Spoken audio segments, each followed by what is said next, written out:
Everyone, and welcome back. I'm Kristen Finley, registered licensed dietitian and the owner of Be Well 365, coming to you live from El Paso, Texas. And this is our lifestyle change series, Think, Eat, and Move Right.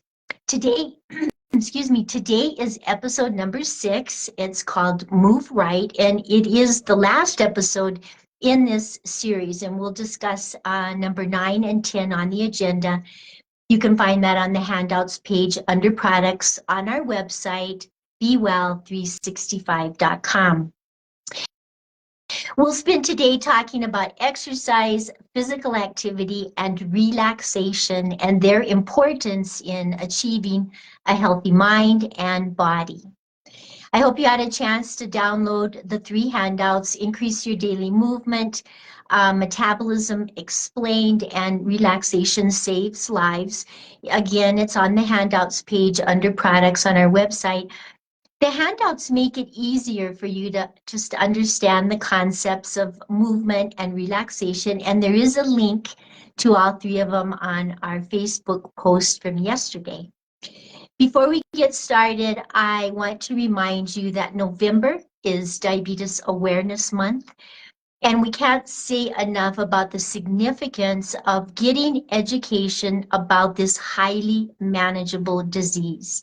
And Be Well 365 has the tools necessary to take control of diabetes. I also want to ask you about your journal, if you're keeping it, and how you did last week. Remember, choose one food change and one activity change. You practice them all week until they become a habit. So how did you do? Were you able to create some new habits? Journaling is a great tool to get started with lifestyle change, and it doesn't have to be forever, but about 6 months. That's about how long it takes to make a lifestyle change that lasts. And the good thing about journaling is, if you find yourself drifting away from your habits, all you have to do is restart the process. So last week, we learned about eating in single portion sizes and being aware of what is in the food that we are eating. We learned to estimate portion sizes using our hand as a guide, and we learned the 10% rule for understanding food labels a little bit better. So, same question, were you able to practice? Did you serve yourself single portion sizes? I know it's kind of hard to do. Practice is the only way to master those 2 tools. Let's get started on exercise, physical activity, and movement. And we'll start with number 9 on the agenda. And we always begin classes on exercise with a caution to please get your doctor's approval before starting any kind of exercise or physical activity. So I used to tell my patients that exercise is a privilege, not a right. Same with voting. We often complain, oh, I don't feel like taking a walk or going to the gym. I'm too busy. I'd rather be doing something else. I'm too tired, blah, blah, blah. So do you recognize yourself? I certainly have to struggle at times to exercise, and my go-to excuse is I'm too busy. I have too many things to do. But what if we didn't have a choice any longer? When a person loses their ability to walk or exercise, the choice is made for them. And at that point, it may be too late. Unfortunately, there are many health issues that take away our ability to exercise or even walk. But the deal is, if we make exercise a way of life, we greatly reduce our chances of those issues. So let's talk about a few benefits of exercise. Exercise reduces the risk of heart disease because it lowers blood pressure and improves blood cholesterol levels. Exercise helps prevent obesity and type 2 diabetes because it improves blood sugar levels and insulin sensitivity. It improves improves joint function and thereby decreases our risk for osteoarthritis. It strengthens bones, decreases our risk for osteoporosis. It improves balance and helps retain muscle mass, thereby reducing the risk of falls as we age. It improves mood. It helps relieve depression. It boosts self-confidence and self-esteem. So if these benefits are not motivation enough, many experts, including me, believe that exercise is the fountain of youth that everyone is so desperately seeking. It has to do with the muscle mass thing, and that's a whole class by itself. So instead of grabbing the next new pill, cream, lotion, drink, or machine to reverse aging, let's get moving. And the first place to start is to increase your daily movement. So you know what I mean, like parking farther from the store or the work entrance, taking a walk around the mega stores before shopping, like the Costco or Sam's or the Super Walmart. If possible, take the stairs, and you only have to start with one flight at a time. How about walking to the mailbox instead of stopping by in the car, or fidgeting while sitting in a meeting? So, I could go on and on. The handout that we had for you to download has lots more ideas, and you can certainly come up with your own as well. Next, start taking a walk. Walking is considered a weight-bearing exercise, which strengthens our bones and decreases that risk for osteoporosis. Just start with 5 or 10 minutes per day and work up to 30 minutes per day over the next few months. And it's okay to have 2 15-minute walks or even 3 10-minute walks. The key is to make it work for you and your schedule. And this is what I like to call structured exercise. It's consistent. It's something that we strive for every day, but at least 5 days a week. Next, we encourage 2 times per week to engage in what I like to call a challenge workout. So personally, I prefer resistance exercises known as strength training or weightlifting. Resistance exercise is what builds and maintains muscle mass. But if weightlifting is not your forte, then there's many: yoga, Zumba, Tai Chi, kickboxing, swimming, cycling, tennis, racquetball, even chair exercises. Anything that really pushes you, and at least 30 minutes, but a challenge workout is more like 45 to 60 minutes. Start slowly, work your way up to however many minutes that you can do safely. So even if you can't get to 60, that's okay. We just want an exercise you enjoy and kind of pushes you a little bit more than just walking. Lastly, include stretching and flexibility exercises about 5 to 10 minutes every day. I try to start and end my day with just some simple stretches. And stretching before exercise limbers and warms up the muscles, and after exercise cools down the muscles. So I would certainly do this before and after a challenge workout because really both may decrease the chance of injury. We can't talk about exercise without mentioning metabolism. The handout that we had for you was Metabolism Explained, and it does just that.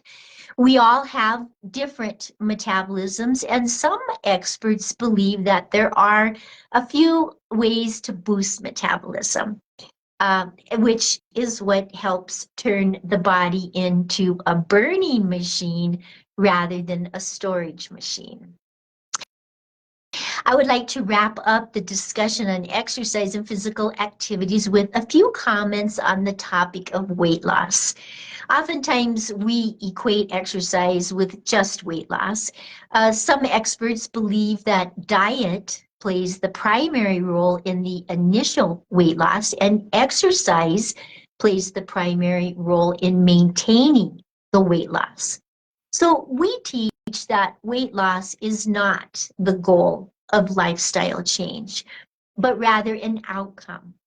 The goals are all of the wonderful benefits that we mentioned earlier. But a lot of people like to set weight loss goals, so let's do it right. At Be Well 365, we teach natural weight loss rather than forced weight loss. So a natural weight loss is a loss of only 5 to 10% of your current weight every 6 months, not 6 weeks, okay? So if I weighed 200 pounds, that would be 10 to 20 pounds over the next 6 months. And that is how to set a reasonable weight loss goal.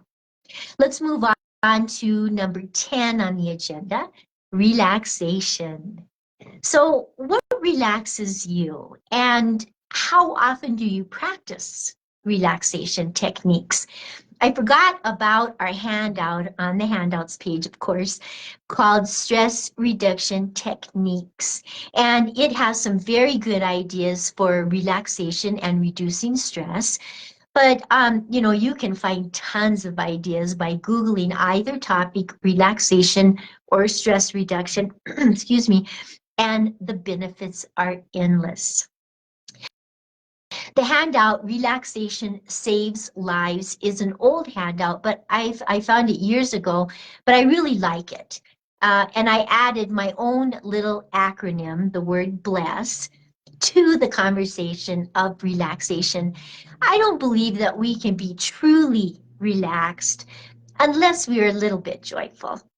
So we have what I like to call built-in antidepressants from our creator, which are all free. They go a long way toward helping us relax, de-stress, and be a little bit more joyful. And they work with antidepressant medications if you happen to be taking one. So B stands for breathing, and that is deep breathing. Start your day with a few deep breaths, in through your nose and out through your mouth, with the first breath so deep that you completely clear out your lungs on that first breath. So you breathe in through your nose, as much air as you can get in your lungs, out through your mouth. Keep going. Push it all out until you completely clear out your lungs. And then a few more deep breaths then for that little exercise. L stands for laughter, not a little tee-hee. We're talking a big, hearty belly laugh. Find a funny card, a little story, or a movie that makes you laugh, when you need a good laugh. And, experts say that we should be having a big, hearty laugh every day.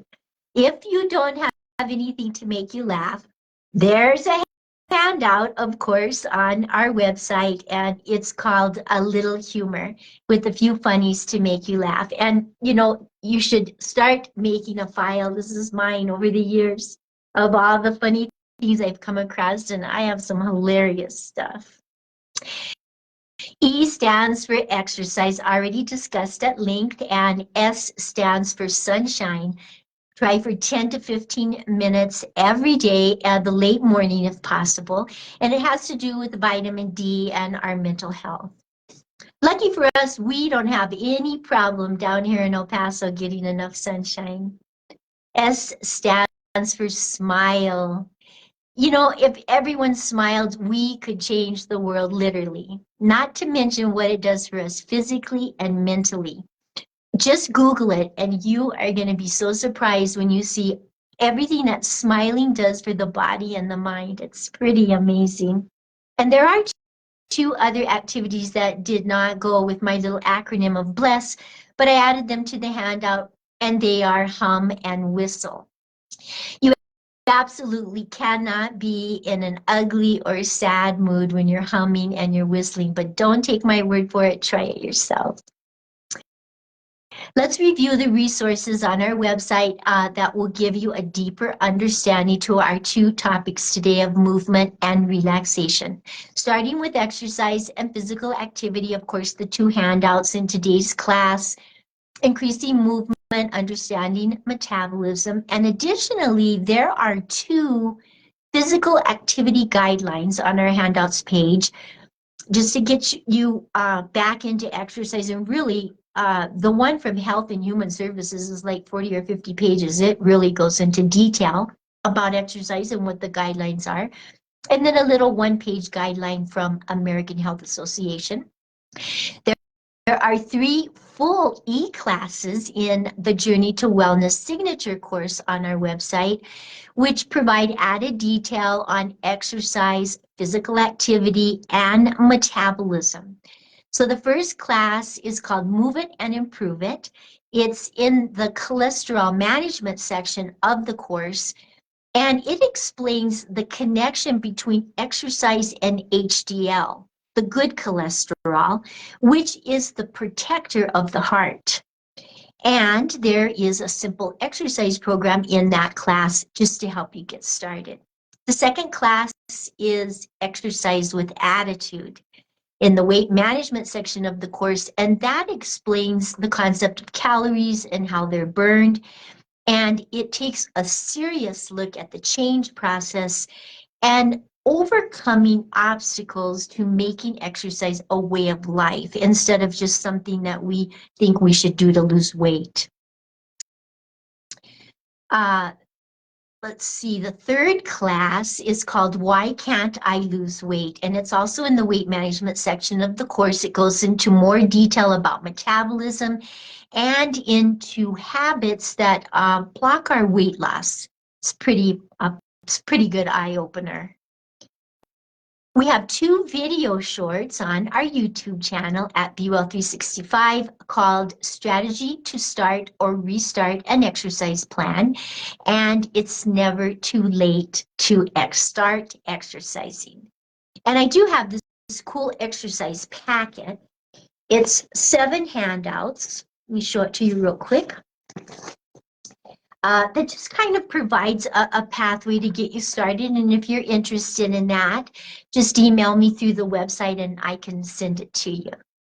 For relaxation and stress reduction, of course, the handout that we talked about, Relaxation Saves Lives, and the handout called Stress Reduction Techniques that I mentioned. We have a full class called Stress Busting 101 with lots of ideas on how to de-stress and relax. And a video short on our YouTube channel at BeWell365 called Stretching to Relieve Tension. Well, that's all we have for today. This is our last episode in our lifestyle change series, Think, Eat, and Move Right. You know, I hope we gave you some good ideas and some inspiration to start making change to improve your quality of life and decrease the risk for chronic disease. Please share our series with your family and friends who may be struggling to make lifestyle change. We'll take a 2-week break because of Thanksgiving, and we'll continue our Facebook Live episodes, but only on the first Thursday of each month because we have some new stuff starting in January, and I'll keep you posted over the next few weeks. The next Facebook Live episode will be December 5th. It's a Thursday, of course, at 3 p.m. Mountain Standard Time. It's episode number 7, and it's called Simple Processed Carbohydrates, What's the Fuss?